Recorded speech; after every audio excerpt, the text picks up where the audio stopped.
तेरे कोई कारण होगा। एक झोली में फूल भरे हैं, एक झोली में कांटे, अरे कोई कारण होगा।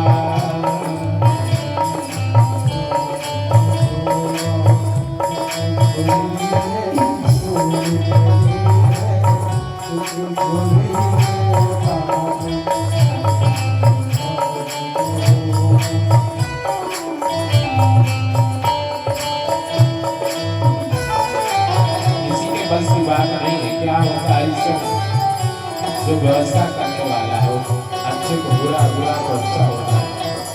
इसीलिए भगवती पराम्बर अपनी माँ को समझा रही है कि माँ आप व्यर्थ चिंता ना कर। काहे में चिंता करें दुनिया? तो माँ कहती है एक झोली में फूल भरे, एक झोली में कांटे, अरे कोई कारण होगा।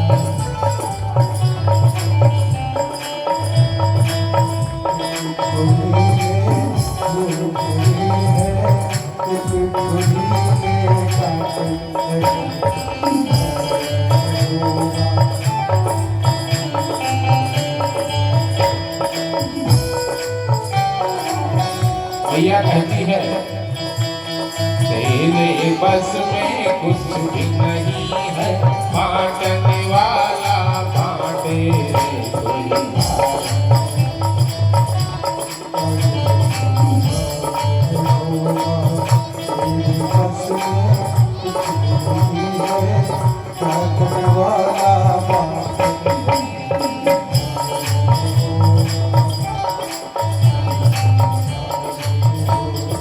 अपने आप कुछ नहीं होता इस संसार, सब प्रभु इच्छा के अधीन है। बात समझा रही है नाग भी डस ले तो मिल जाए किसी को जीवन का, नाग भी डस ले तो मिल जाए किसी को जीवन का। आप समाज में देखते हो कितने कुछ सर्पों ने भी काटा, लेकिन वो मरे नहीं। लेकिन किसी का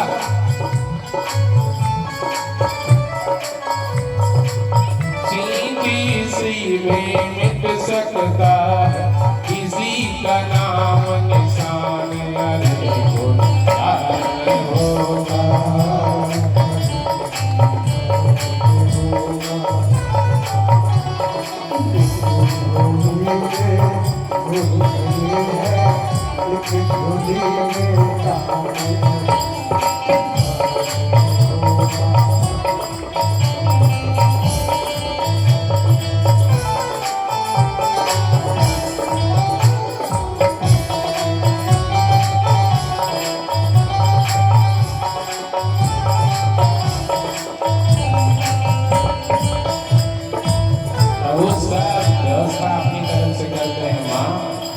परेशान ना हो। अगर तुम मुझे लेके समुद्र में कूदेगी तो हो सकता है कि तुम मर जाओ, मैं बच ही जाऊं। इसलिए मैया विचार परित्याग कर दो, जो मेरे लिए बना है बस वही ठीक है, मैं उसी में संतुष्ट हूँ। माँ रोने लगी। तब तक सबने नारद बाबा से कहा कि बाबा आप ही जाओ, मैना माँ को समझाओ कि विवाह तो करवा देना। नारद जी ने कहा हम अकेले बिल्कुल नहीं जाएंगे। क्यों नहीं जाएंगे? बोले भैया अगर शादी लाख जोड़े बनो तो जो विवाह का अगुआ होता है बेचारा वही पीसा जाता है। अच्छा हो गया तो बहुत ज्यादा बधाई नहीं कोई देता, लेकिन बुरा हो जाए तो यही ले जाके हमारे बिटिया में ऐसा कर दिए वैसा कर दिए। नारद बाबा ने कहा अकेले नहीं जाएंगे, हिमाचल भी चले तो चलेंगे। क्यों? कहा कि ये रहेंगे तो थोड़ा हमारी सुरक्षा भी रहेगी, नहीं तो पता लगा बंद करके पिटाई हो गई तो सब उनके साथ चले। ब्रह्मादि देवता भी सब जाके समझाते हैं कि ऐसा है देवी, आप अपनी बिटिया का हाथ भोलेनाथ के साथ दे दो। भैया ने कहा नहीं देंगे बावले को। ब्रह्मा जी कह रहे हैं, तो ब्रह्मा जी ने कहा कि काहे को नहीं देंगे? कहा कि जिन किसी को आप देख रही हो ना, ये उनका असली रूप नहीं है, तो लीला करने के लिए किए हैं। अरे वो इतने सुंदर है कि जिसकी कोई तुलना नहीं हो सकती। कहा शिव को जानती हो? अनेक रूप नामा, अनेक रूप है, अनेक नाम है। नाना लीला करा प्रभु, नाना प्रकार की लीलाएं करते हैं। सर्वस्वामी स्वतंत्र, वो सबका स्वामी है, परम स्वतंत्र है। माया तीसो विकल्प का माया का स्वामी हो, इसलिए है देवी इत विज्ञाय मैंने तुम, ऐसा जान करके है मैना शिवाम देहि शिवायु वै, इसलिए अपनी बेटी शिवा को शिव के साथ ब्याह दो। कुहटं तरितु अज्ञानम सर्व कार्य विनाशनम, कहा कि कुहट हठात इसको त्याग दो। हट करना अच्छी बात नहीं है, अज्ञानता प्रदर्शन करना अच्छी बात नहीं है, ये सारे कार्यों को नष्ट कर देने वाला होता है। बहुत बताए ब्रह्मा जी, लेकिन मां सुनने को तैयार नहीं। उन्होंने कहा तुम पितरों की कन्या हो, इसीलिए आई हो कि पार्वती को शिव को प्रदान करो, लेकिन मां कुछ सुनने को तैयार नहीं। देखो जब ब्रह्मा जी ने समझाया नहीं मानी, तब नारद बाबा दिखाई पड़े, तो नारद पे बरस पड़ी मां। ये जो बाबा जी है ना, सब यही किए, यही हमारी बिटिया को बताए कि ये चेत फल तीन सेवा वराते,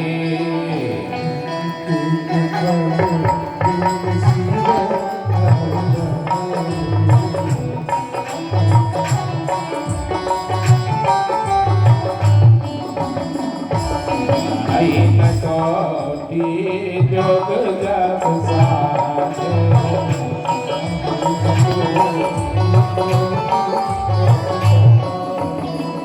वरदायक प्रण तारति भंजन,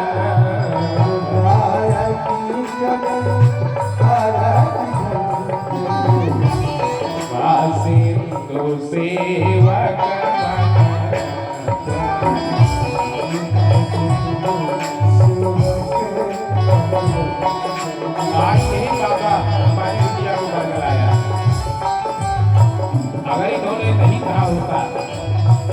आराधना को, हमारी बिटिया शिव आराधना करके इतना भयंकर बारात आज देखने को नहीं मिलती। नारद बाबा ने कहा एक भैया तुम क्रोध पहले पे आ गया, बोले कहा मेरी बात ध्यान से सुनेगी तू ना? मैना ने कहा हाँ बोलिए। कहा कि तुम्हारी बिटिया नहीं है। तो मैना ने कहा अरे वाह बाबा, आप जैसा विचित्र आदमी तो हमने नहीं देखा। अभी तक कह रहे ये इतना खेला करवाया, और अब क्या कह रहे हो कि ये हमारी बिटिया नहीं है। सारी दुनिया जानती है कि पार्वती मैना की बिटिया है, और आप मेरे सामने मेरे ही घर में कह रहे हैं तुम्हारी बिटिया नहीं है। कि दोनों मदर हॉस्पिटल में नहीं पैदा हुई थी, कि वहाँ बच्चों को किसी ने बदल दिया, जिला अस्पताल में हुई थी। अरे भैया ये हमारी बिटिया है, मेरे सामने प्रकट हुई, इसका नामकरण किया, पढ़वाया, लिखाया, और तुम कहते हो मेरी बिटिया नहीं है। कहा मैना सत्य सुना हूँ मामा बानी,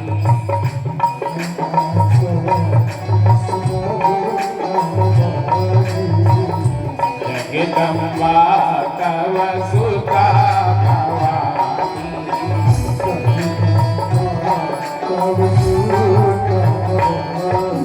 महाराज मैना मेरी सत्य बात सुनो, तेरी बिल्कुल सत्य सत्य बात बता रहा हूँ। ये बिटिया तुम्हारी नहीं है, तुम इसकी बेटी हो। मैं बेटी हूँ? बोले हाँ, ये जगदम्बा है, ये सारे जगत की माँ। तो मेरे यहाँ क्या करने आ गई? ये तो मेरे यहाँ पैदा हुई, मेरे प्रार्थना पर।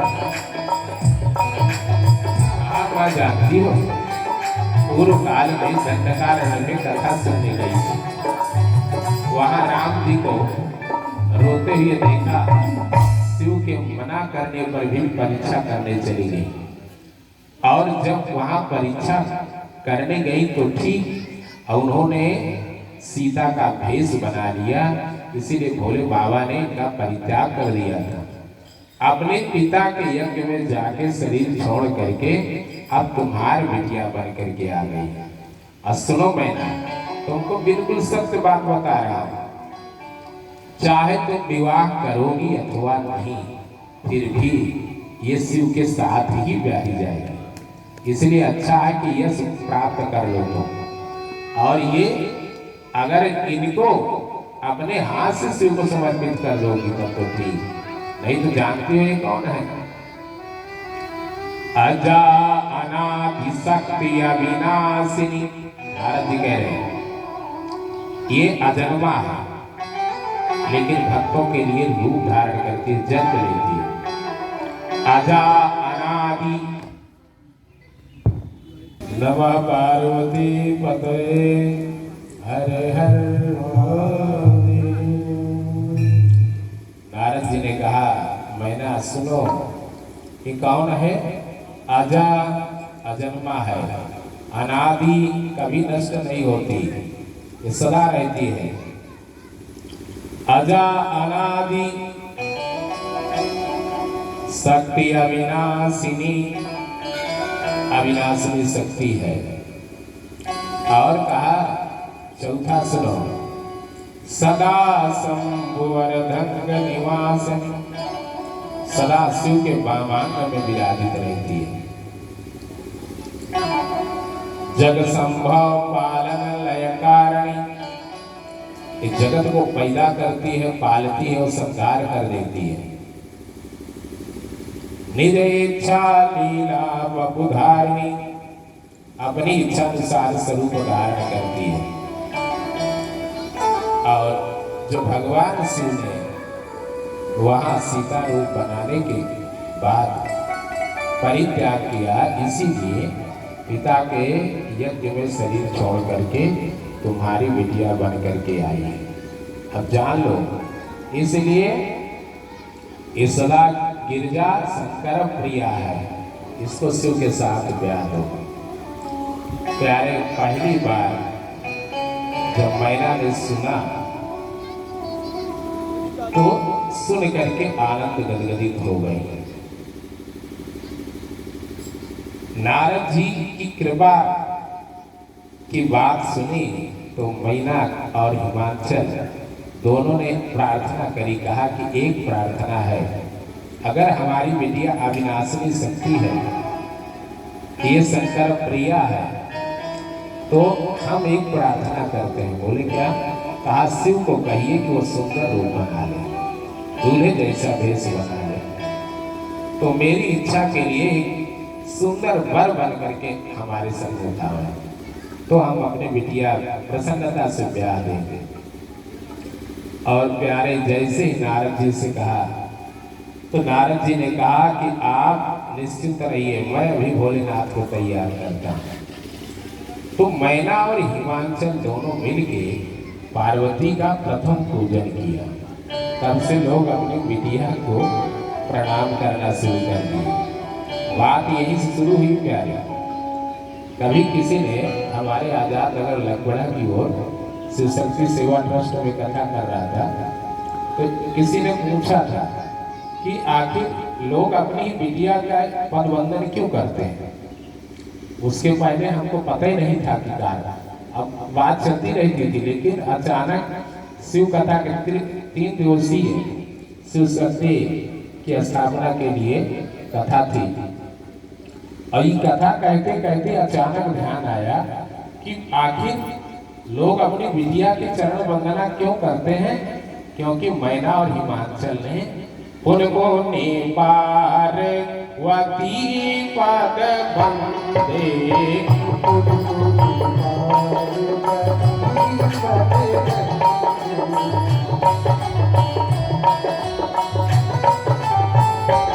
शंकर भगवान की मैया के चरण वंदना किए। और प्यारे नारद बाबा गए भगवान शिव के पास, बोले बाबा कैसे रही बारात? बहुत बढ़िया स्वागत हुआ। बोले नाथ ने कहा नारद तुम मीडिया वाले यार काहे को खींचातानी करते हो? अरे जो हुआ सो हुआ, जाने दो। कह आप जैसा पागल आज तक हमने नहीं देखा कि ससुराल में इतनी बेइज्जती कर दिया जाए, थाल मुंह पर फेंक दिया जाए, और तुम ऐसे निर्लज्ज आदमी हो कि अभी जनवासे में बैठे। भोलेनाथ जी ने कहा क्या?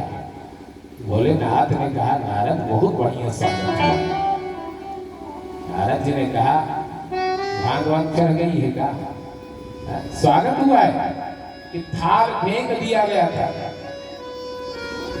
तो कहा थाल में क्या था? भोलेनाथ ने कहा। तो नारद जी ने कहा कि थाल में, तो कैमरा वाले को कहा जरा जूम करिए। और जब देखा तो हल्दी का स्वस्तिक चिन्ह बना रहा और उसके ऊपर दीपक रखा रहा, अक्षत फूल हल्दी अलग से भी रखी थी और चंदन रखे थे, प्यारे 1 लोटा जल भी रखा था। तो कहा ये सब काहे को रखा था? तो नारद जी ने कहा स्वागत के लिए होता है, परीक्षण करने आई थी ना मालूम। कहा जानते हो नारद, जब मेरी सासू ने मेरा रूप देखा तो वो समझ गई कि शंकर कौन है। अरे कहा समझ गई? यही देखी कि बावला 5 मुख वाला दूल्हा आया है, यही समझ गई थी बस। ये तोरे को बढ़िया मार के चली गई। अरे कहा बाबा गुस्सा से काहे थे? कहा अरे आपका अपमान हो और मैं देखता ना। तो कहने उनका बताने वाला के रहा है? कह रहे तो हम वही कहें जब आग लगाया तो हमारे मुड़े पर खाली लोटा ना पड़ी तो का दूसरे से पड़ी। अरे एक काम करो, जानते हो उन्होंने क्या किया? ये हल्दी काहे को फेंक दिया? ये तो मंगल की चीज थी। तो नारद जी ने कहा अच्छा आप ही बता दो कि काहे को फेंक दिया? तो कहा हमारी सासू माँ ने देखा कि जमाई राजा के शरीर पर वो ब्यूटी पार्लर वाला बहुत बढ़िया क्रीम लगी है, जिसके आगे ये हल्दी वल्दी की कीमत नहीं है, इसीलिए हल्दी फेंक दिया। कहा ये तो बाबा है भैया, बाबा वाला भस्मी रमाया आया है, तो काहे को इसको डिस्टर्ब करे? कहा अच्छा दीपक काहे को फेंक दिया? भोलेनाथ ने कहा बाबा मेरे सिर पर क्या है? शशि ललाट सुंदर सिर गंगा, नयन 3 उपवीत भुजंगा।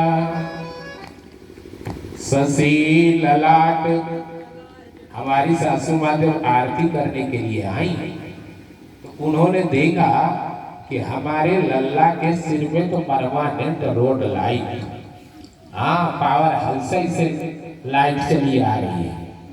वंदे सूर्य शशांक वह्नि नयनम, वंदे मुकुंद प्रियम, वंदे भक्त जनाश्रयं च वरदं, वंदे शिवम शंकरम।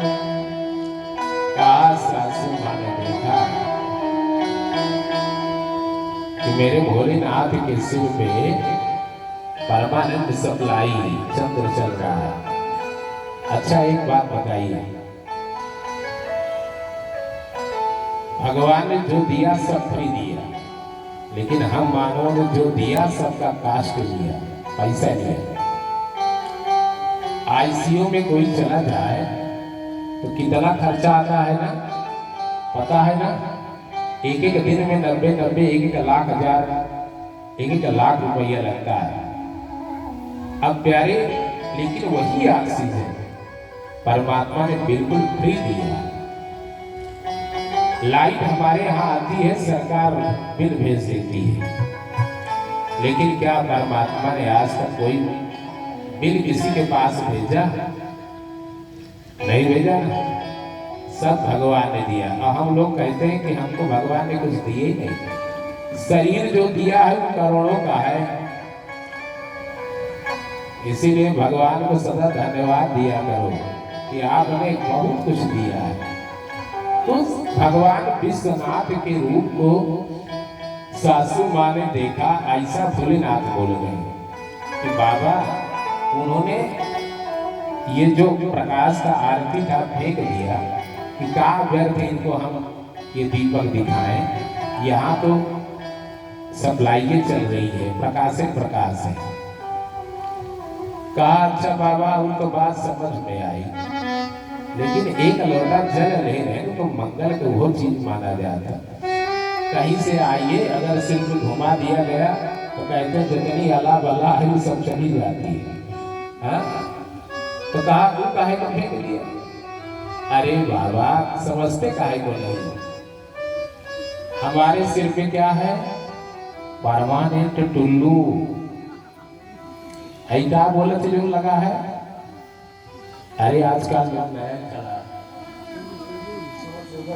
समरसेबल, यहाँ न जाने कितना समरसेबल सप्लाई हो पूरे विश्व का हो जाए। इतना बड़ा स्टाफ भोलेनाथ लेके चले। है गंगा जी कहाँ? शिव के। और गंगा जी से जितनी बिजली प्राप्त कर रहे हो सब वहीं से तो आ रही है, सारी सप्लाई तो भोलेनाथ की है ना। तो कहा जो देखा कि परमानेंट सवर से भलाई लेके चलता है, इनका एक लोटा जल गिरा के कहा मतलब निकले, यही लिए लोटवा फेंक के भाग गए। नारद बाबा हाथ जोड़ लिए, कहा वाह भोलेनाथ, तुम्हारे जैसा अगर सामंजस्य वाला हो तो विवाद संसार में कहाँ हो। खुद ही देखो, दूसरों को समझाने का बहुत प्रयास नहीं करना चाहिए। पहले समझाइए, ना समझे तो खुद समझ जाइए, और आप समझ जाओगे तो जीवन धन्य हो जाएगा। इसीलिए शिव क्रोध नहीं करते, जब क्रोध करते हैं तो प्रलय आ जाती है। इसलिए आ जाती है कि शिव के ताता थैया पे तुम तनाना जहाँ किए भोलेनाथ ना, तो ब्रह्मांड इधर का उधर हुआ। बाकी शिव जिसके सिर पर ज्ञान गंगा विराजमान होगी, उसके जीवन में बोध कभी नहीं खोएगा। भोलेनाथ शांति से बैठे हैं। नारद जी ने हाथ जोड़ी, कहा हे प्रभु सुनो, आप, मैं जानता हूं कि आप हो वंदे देवो उमापतिं सुरगुरुं वंदे जगत कारणं वंदे पन्नगभूषणं मृगधरं वंदे पशूनां पतिं वंदे सूर्य शशांक वह्निनयनं वंदे मुकुंद प्रियं वंदे भक्त जनाश्रयं च वरदं वंदे शिवं शंकरं वंदे शिवं शंकरं। बोलिए भूत भावन महादेव की जय हो। अब तो जितने गण थे सब आ गए। भोलेनाथ जी से प्रार्थना करते हैं कि प्रभु कुछ कृपा करो। कैसी कृपा करें? तो कहा भैया बम लगे। और नारद बाबा ने हाथ जोड़ लिए। नारद बाबा हाथ जोड़ के बोले,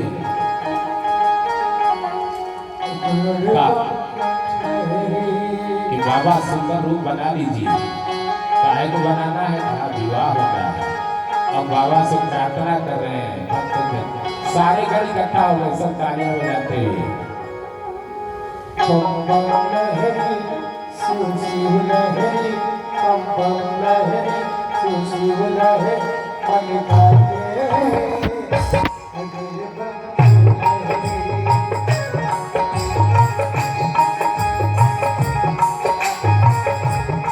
अगर बम लहरी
सारे गणों ने, सारे देवताओं ने मिलके बाबा की वंदना करी और बाबा सुन करके इतना आनंदित हो गए। उन्होंने कहा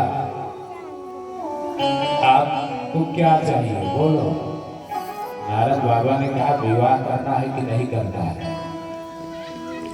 बोले उसी में तो आए हैं। तो कहा ऐसे ऐसे बनते हैं, जैसे बन के आए थे ऐसे विवाह होता है। तो कहा फिर क्या करें। कहा सुंदर रूप बनाइए। कुंदैन्दुदर गौर सुंदरम, सुंदर स्वरूप बनाइए। तो कहा सुंदर रूप बनाए। अरे हाँ बनाओगे कि बार बार कहना पड़ेगा। तो बोले नाथ जी जो 5 मुंह वाले थे प्यारे, ध्यान से सुनिएगा। अंबानी से थोड़ा निहारते रहिए कि घटना कैसे घट रही थी उस समय को, छवि को याद करिएगा।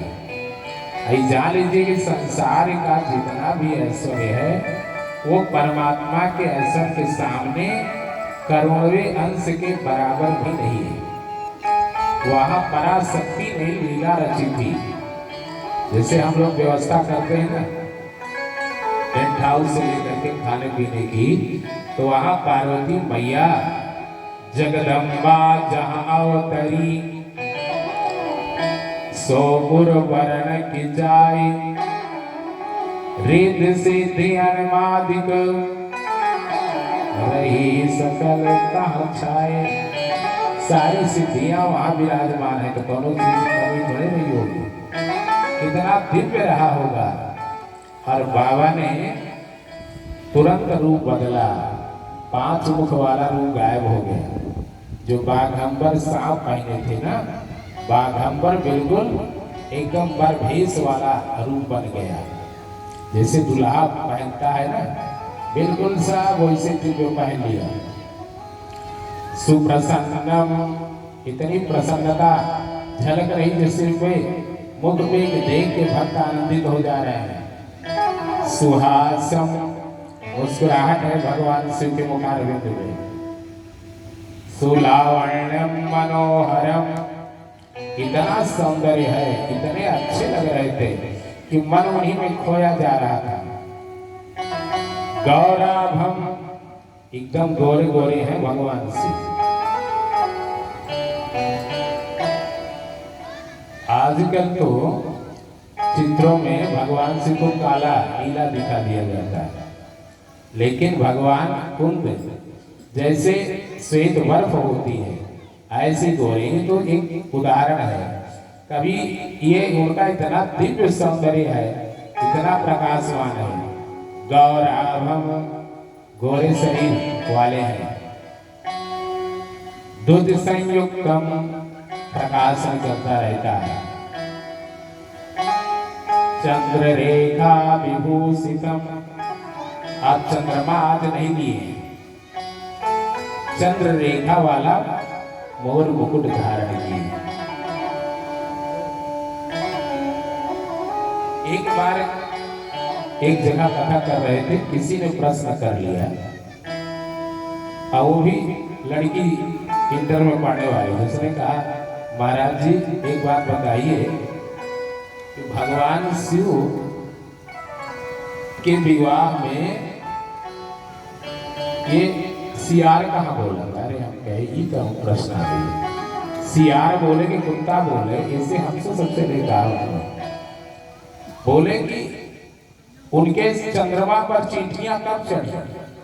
हमने कहा ये भगवान, ये कहाँ से प्रश्न आ गया। चंद्रमा पर चींटी चढ़ी कि ना उतरी। ये तो सुने थे इतिहास विज्ञान वाला पढ़ के कि चंद्रमा पर याद गए आज भी जा रहे हैं महात्मा जी।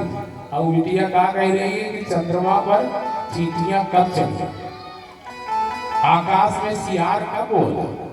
हम कहे हे भवानी, हम तुम्हारे प्रश्न का उत्तर नहीं दे सकते, लेकिन आपने पूछा है तो जरूर पता होगा, हमको बता दीजिए। और जब हमने कहा तो बेचारी भूल गई प्रश्न कर, उत्तर भी नहीं दिया। और उत्तर बड़ा मजेदार रहा, शायद आपको भी अच्छा लगे। वो कहती क्या है कि जब हनुमान जी संजीवनी बूटी लाने गए थे तो उन्होंने पहाड़ उठा लिया था ना, जो पहचान नहीं पाए, आकाश में जब लेके चले तो बड़े जोर की आंधी सी चली, तो जितना सियार पहाड़ पर है सब चिल्लाए लगे। तो हमने कहा यह अद्भुत बात है। तो बोले कितना बोले थे? तो हमने कहा चंद्रमा पे चींटी कब चढ़ी, यह बता दो। तब वो कहती है एक एक्सीडेंट में अब वो नहीं रही, लेकिन अब जो है उसने जो बात कही थी वो बात याद आ रही है कि उसने कहा जब भगवान शिव से विवाह माँ पार्वती का होने लगा तो तुरंत मैया ने कहा भोलेनाथ, बोले क्या? काई सांप आप हटाइए अपने शरीर से। तो भोलेनाथ ने कहा क्यों? काई चंद्रमा वाला मुकुट हटाइए, इसको हटाइए। तो बोले कि ये सब काहे को करवा रही है? कहा कि हम आपसे ब्याह कर रहे हैं, भावरे लोगी तो आपके साथ लोगी, ये सांप लगे होंगे, ये चंद्रमा रहेगा तो ये थोड़ा गलत हो जाएगा, इनको हटाइए। तो भगवान शंकर ने सांपों को हटाया और वो जो चंद्रमा था उसको उतार के नीचे रख दिया। तो बोले जो ऊपर रख दिया तो वो जो लावा परछा क्या मतलब परछा उछल करते वक्त ढेर सारे चीजें पड़ जाती हैं, तो चींटियां चंद्रमा पे चढ़ गई। तो हमने कहा यह बड़ी अद्भुत बात, महात्मा की कभी कभी बच्चों से भी क्या अद्भुत बात सीखने को मिलती है। हम तो सीखते रहते हैं प्रत्येक पल, कोई कुछ बोला तो उसमें मेरे काम की क्या चीज है वो हम निकाल लेते हैं। और इतनी अद्भुत बात उसने कही तो हमने कहा हाँ ये बात तो समझ में। और जब से महापुराण को देखा, यहाँ क्या लिखा है? चंद्ररेखा विभूषितम, चंद्र नहीं चंद्ररेखा माने चंद्रमा के चिन्ह वाला हट गया। तो हमने कहा वाह कितना बढ़िया। जिसने भी उसको हमने पूछा कि ये तुमको कहाँ मिला, कहाँ से पढ़ी थी? तब तो और विचित्र बात बताएंगे, नौटंकी में। हमने कहा नौटंकिया वाले वाकई करते तो नौटंकी है, लेकिन कुछ बातें बड़ी मजेदार आ जाती। तो भगवान चंद्ररेखा विभूषितम, इतना सुंदर रूप बनाया भोलेनाथ ने और इतना खूबसूरत, इतने पीतांबरी में प्रभु अच्छे लग रहे थे कि उनको देखा तो नारद बाबा दौड़े दौड़े गए। मैना से कहा मैना अब जल्दी से आरती वारती तैयार करो, क्या करना है? कहा भोलेनाथ आ रहे हैं। तो भोलेनाथ एक बार मैया घबरा गई, जैसे कहा था ना वो दूधे का जला मट्ठा फूंक करके पीता है, कहीं ऐसा ना हो कि दोनों विचित्र रूप आएंगे हो, कहीं बाबा हम न देखें। कहीं वहाँ चलो एक बार देख लो तो सही। मैया फिर आरती सजा करके चली और जब देखा भोलेनाथ के सुंदर रूप को तब बोल पड़ी। देखो माँ ने देखा उसको बहुत अच्छे लगे, लेकिन बोली क्या? धन्या पुत्री मदीया, मेरी पुत्री धन्य है, धन्य है। अभी तक डांट रही थी, इन बाबाओं के चक्कर में तुम पड़ी रहती हो, ये तपस्या वो तपस्या, ये व्रत वो अनुष्ठान, अब आके देख लिया ना कितना सुंदर वर मिला। तो अब वही माँ, एक बात आपको बता दो, संसार वालों का सर्टिफिकेट कभी बदलेगा। ये जब प्रसन्न रहेंगे तो आप रहोगे 50%, आपको कहेंगे 150% हो। और अगर शायद क्रोधित हो गए ना, तुरंत सर्टिफिकेट हटा देंगे। और ये संतों का सर्टिफिकेट लेना, संसार वासियों का नहीं प्यारे। अगर आप किसी की ओर न देख करके चलो तो लोग कहेंगे बड़े अहंकारी हो गए हैं। हाँ, किसी की ओर देखते नहीं। अब चारों कहती अगर आप देखते रहो तो लोग कहेंगे इनके यहाँ का भरोसे नहीं, जहाँ वो वही देखा रहा। अब बताओ, अगर आप शायद इस सोच के अपन अखियाँ फोड़ रहे तो अखियाँ कहिए जब ससुर करे रहे वो भोग करता, जब करे यहाँ वही तो भोगी है। आँख ही फूट गए तो वो सर्टिफिकेट बदलता रहता है।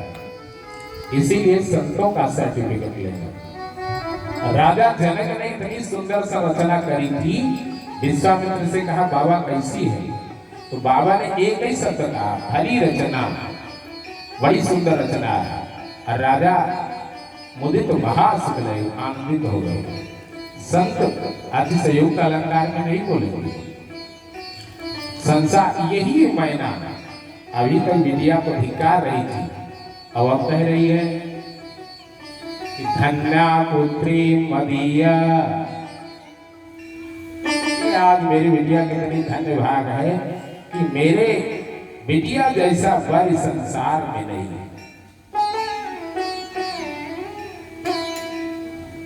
कि जिसकी कृपा से आज स्वयं महेश्वर मुझे घर बैठे मेरे ही घर में भगवान दूल्हा बनकर के पधारे। फिर उनको याद आया कि मैंने बड़ी सी निंदा करी है, बिटिया की भी निंदा करी है। इसलिए उन्होंने कहा मैं मंद भाग्या हूं कि मैंने शिव निंदा करी है। और जो जगत के कारण है उन भगवान शिव की भी और संतों की भी और अपनी बिटिया जिसने आराधना करी थी उसके प्रति मैं क्षमा मांगती हूँ। बेटी का पैर छूती हैं और क्षमा याचना करती हैं। सारे देवता अति प्रसन्न, मैया आरती उतारती है। भगवान विश्वनाथ धीरे से उनका जितना भी द्वार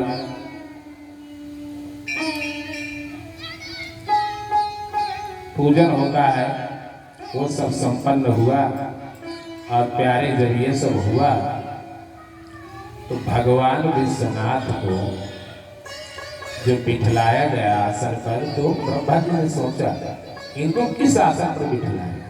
तो ब्रह्मा जी ने अपनी शक्ति से एक दिव्य आसन प्रकट किया, स्वर्ण रत्न जटिल सिंहासन। उसमें विश्वनाथ को कहा प्रभु आप बैठो।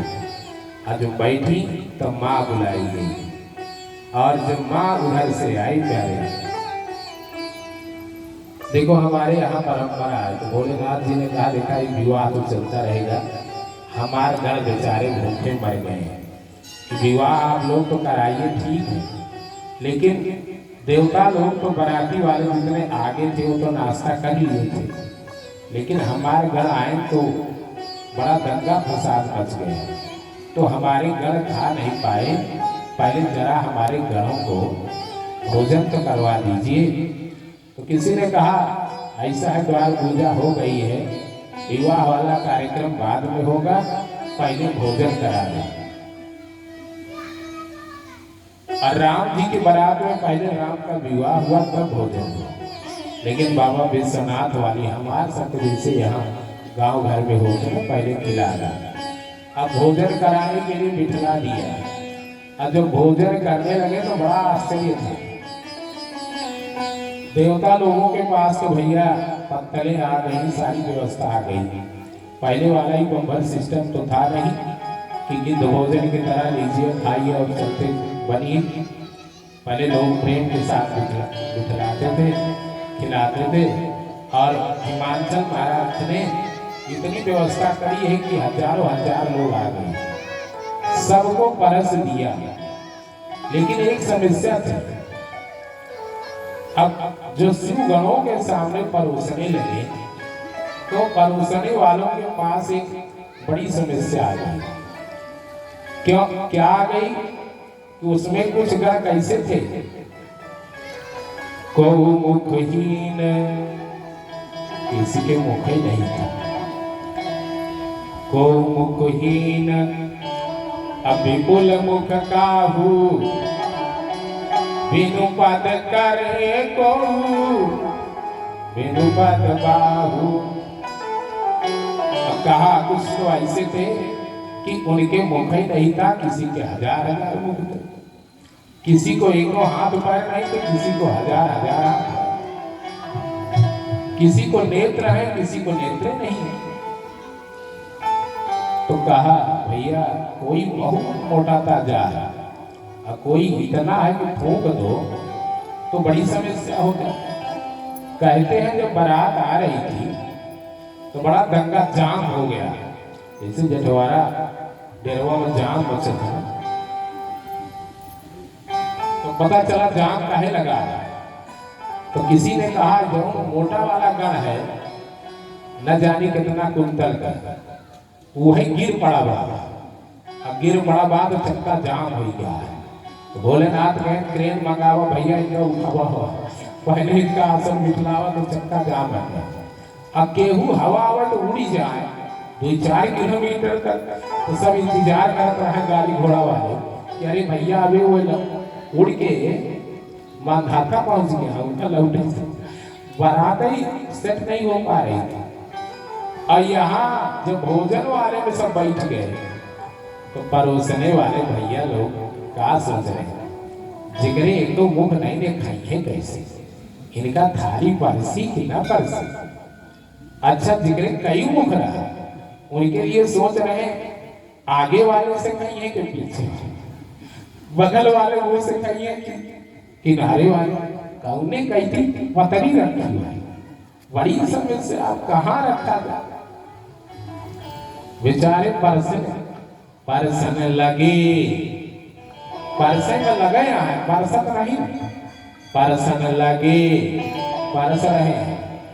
अब सोच रहे हैं कि यार इनके नेत्रे नहीं निकले, ये कैसे किधर कैसे कहीं है। चला वो ठीक है, जिगरे हाथ वही नहीं, वही कैसे यह कोनो व्यवस्था नहीं है। बड़ी घंटा लगी तो शंकर भगवान कहने यार भैया तुम सब यार रूप बदल दे प्यारे। तो भोलेनाथ ने आवाहन किया, मेरे रुद्र गणों अब लीला बंद करो, भूत पिशाच वाली नहीं, अब तुम सब दिव्य स्वरूप धारण कर लो। सारे गण सुंदर बन करके प्रकट हो गए, दिव्य आभूषण, श्वेत वस्त्रधारी है, भस्म लगा है, रुद्राक्ष की मालाएं हैं, और इतना दिव्य स्वरूप धारण करके सब बैठ के भोजन करने लगे। और जब भोजन करके बैठे, जब भगवान शिव का विवाहोत्सव प्रारंभ हुआ, तब भवानी जी अपने कुल के देवता का पूजन करने निकली। और शिव ने जब भवानी जी के सुंदर स्वरूप को देखा तो सुंदरता मर जात भवानी।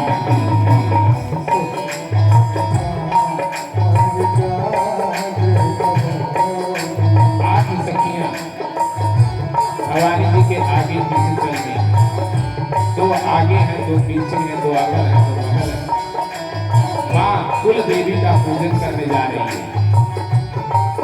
और जब सामने से निकले तो सामने शिव बैठे थे। शिव की निगाहें जब भवानी जी के ऊपर गई तो भगवान शिव भी जो त्रैलोक सुंदर है, वो सुंदरता की जो सीमा है जिससे कोई बढ़ करके सुंदर हो नहीं सकता। सौम्या सौम्या कराशीष सौमेध्यस्पति सुंदरी परापराणं परमा त्वमेव परमेश्वरी। सारी सुंदरता जहां से निकली है, उस त्रैलोक सुंदरी त्रिपुर सुंदरी को देखा भगवान शिव, देखते ही रह गए, सुध बुध भूल गए। माँ पूजन करके फिर आई। अब जब सब लोग बैठ गए तब भगवान शिव का सब वंदन करना प्रारंभ किए।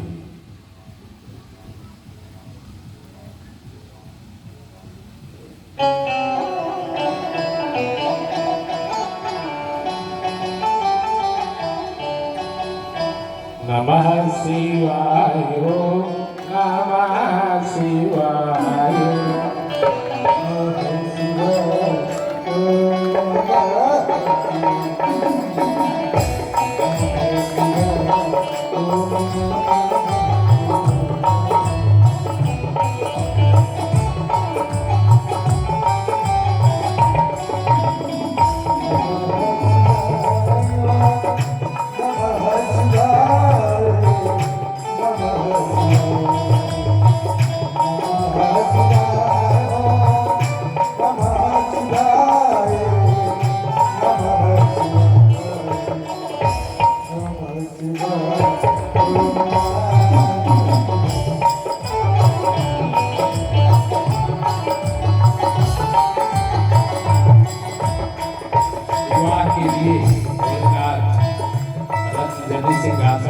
पहुंचे।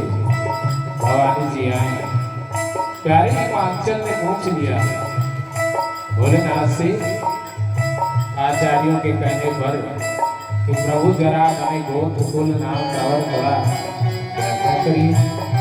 भगवान मुस्कुराने लगे, बोले कि आपके पिता का नाम?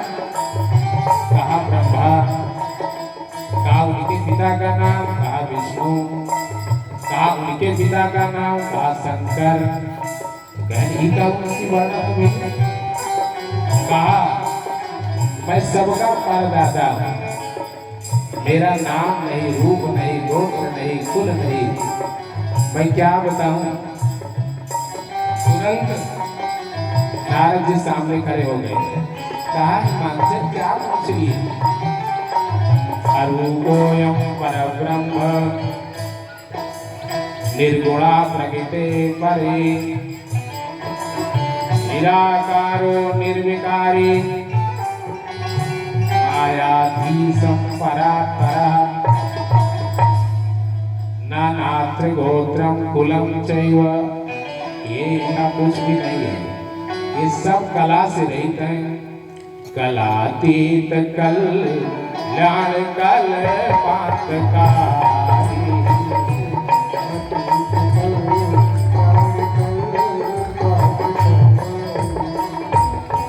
तो सारी कलाओं से परे, सारे कुल इन्हीं से निकले, कोई भी इनके आदि अंत को नहीं जानता। क्या बताया जाए, क्षमा याचना करी। और तब भवानी जी का हाथ आचार्य वेद मंत्र पाठ कर रहे हैं भोलेनाथ के। भगवान जी के हाथ में कुछ गंगा रख करके गए गिरीश कुश कन्या पानी।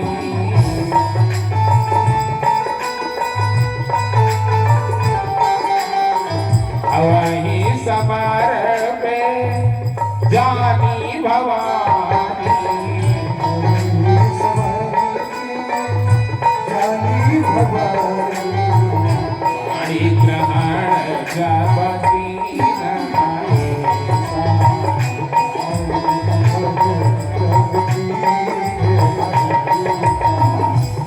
हर से अति सकल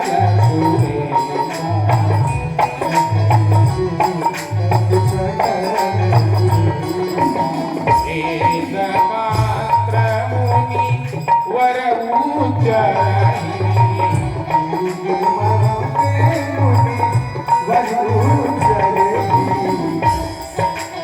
वेद मंत्रेण गिरीश। ध्यान से सुनिएगा, ये मत सोचिएगा कि हम चौपाई सुनाने बैठे। जो चौपाई लिखी है वह यहाँ से महापुराण में लिखा है। वेद मंत्रेण गिरीशो गिरिजा कर पंकजम। वेद मंत्रों का उच्चारण हो रहा है गिरिजा के कर कमल को पकड़ करके। जग्राह स्वकरे आसु प्रसन्नः परमेश्वरः। प्रसन्नता पूर्वक भवानी जी का हाथ इसको दिया, भोलेनाथ परमेश्वर को दिया। इसलिए तुलसी ने जो लिखा है बिल्कुल इस श्लोक को रूपांतरित कर दिया। क्या कहा कि पाणी ग्रहण जब कीन महेशा।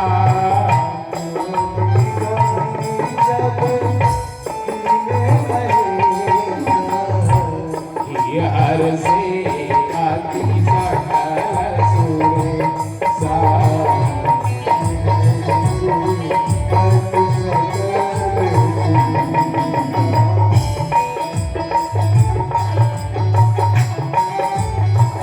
आचार्य वेद मंत्र पढ़ रहे हैं, लेकिन जितने भक्त थे क्या बोल रहे थे? जय जय जय शंकर सुरकर।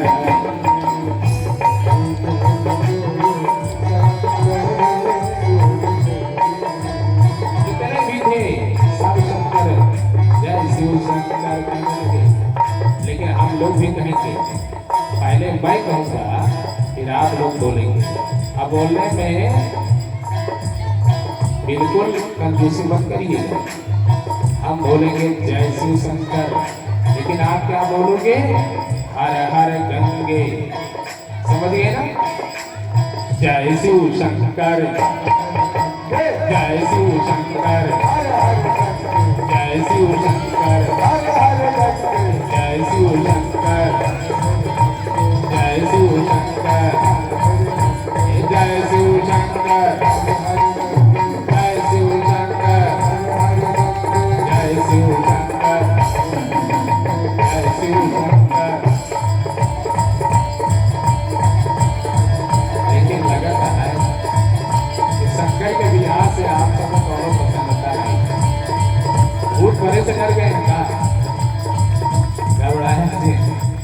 आचार्य लोग आए, अरे सप्तशती का पाठ करिए, रुद्री पाठ करिए, कल्याण हो, घबरा की बात नहीं।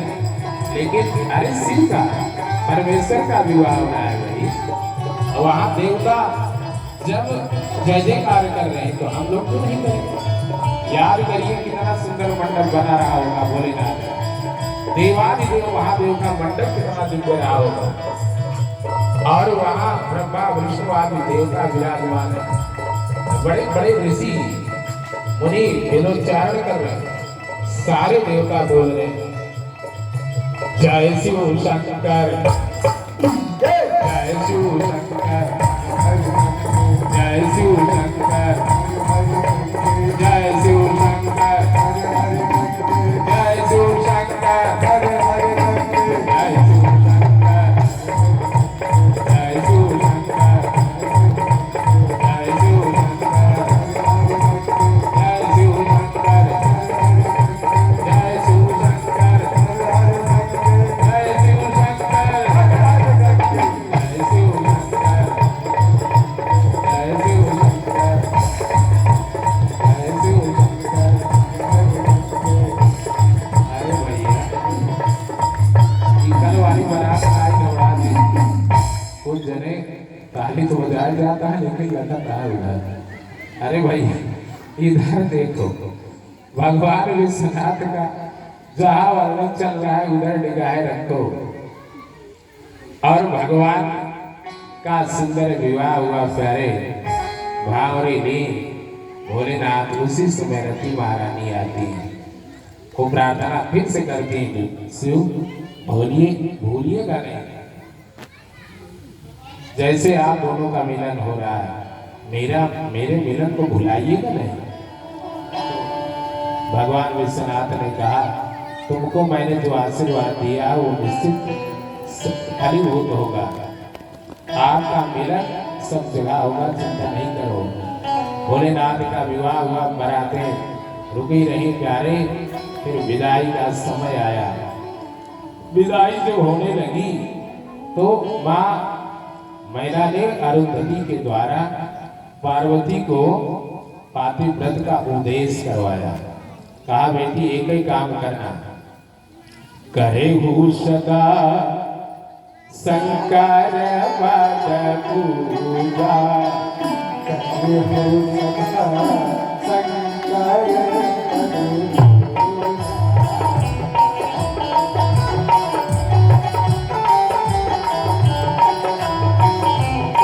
सदा शंकर की पूजा करना। ये बात सूत्र याद रखिएगा। कहा आपको शिव की उपासना करनी है। क्यों करना है? आप विद्या मुझे नारद बाबा ने बताया था कि आपके द्वारा ऐसी कोई बात हुई थी, आपसे प्रार्थना कि करे सदा शंकर पद पूजा।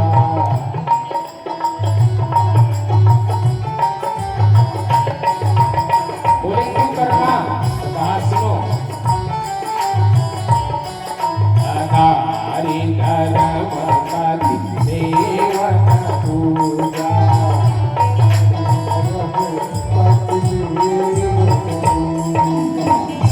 अच्छा एक बात ध्यान दीजिए, शंकर विवाह का उद्देश्य एक माँ अपनी बिटिया को बता रही है और राम जी के विवाह में वहां उनकी माँ ने क्या उपदेश दिया,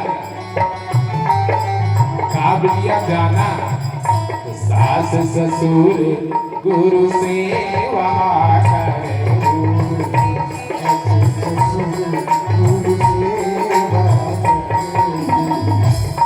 रूप लगी आय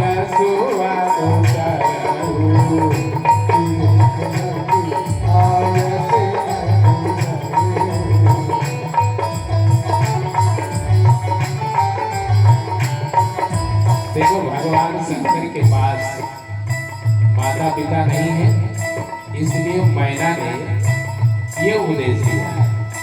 बाकी किसी ने कहा भैया राम जी वाली जो सुनैना भैया ने उपदेश दिया तो वो ठीक नहीं है। आजकल बिटिया जाए तो अपने पति के अलावा केहू तो सेवा हुआ ना नहीं, मर जाई बेचारी हमारी सेवा करते। पता लाग लंबा परिवार है तो एक सासू माँ सत्संग में आ रही थी और वो राम जी का विवाह का प्रकरण था। जब सुनी तो उनका लाड अकेले कथा सुनती है, अगर हमारी बहू आ जाए तो कथा सुने तो हमारी सेवा शुरू कर देगी। लेकिन हे भगवान जौने दिन बहू आ वो एक दिन पता चला कि शक्कर विवाह चलता और वो महाराज जी जाए कि करे सदा शंकर पद पूजा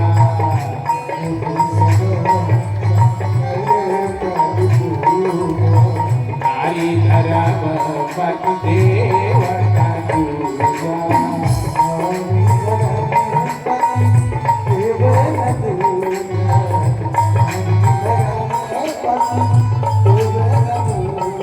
अब सुना बहू ने बहुत बढ़िया उपदेश सास ससुर वाला झंझट सुनो।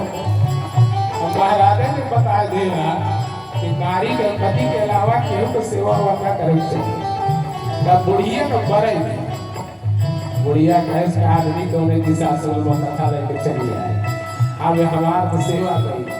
लेकिन प्यारे सीखने का मतलब है कि आप कथा सुनिए, लेकिन अब शंकर को तो कोई माँ बाप है नहीं, तो माँ क्या बताएगी कि आप सेवा करते रहो, शिव आराधना करिए।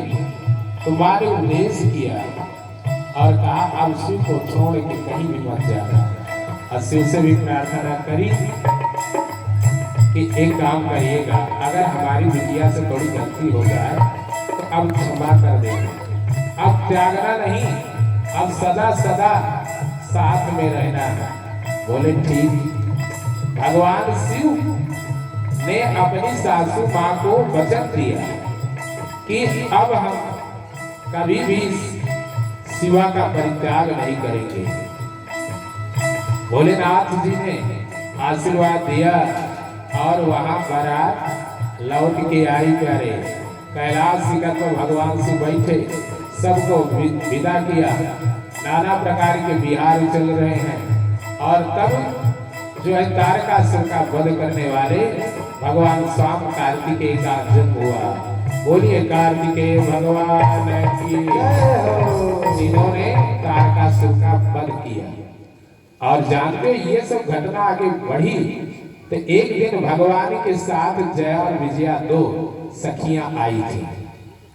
जेका हमरे प्रतापगढ़वासी उत्तर प्रदेश वासी जया विजया के एक जने का भांग घोषित कहते हैं, दूसरे का गांजा बना दिया। ये दोनों देवी को बोले कि यही दोनों देवियां ये गांजा और भांग बन करके आई, शिव की सेवा में समर्पित किया गया। अब खाए के लोग जो है नशा युक्त होने लगे। अगर आप गीता प्रेस से जो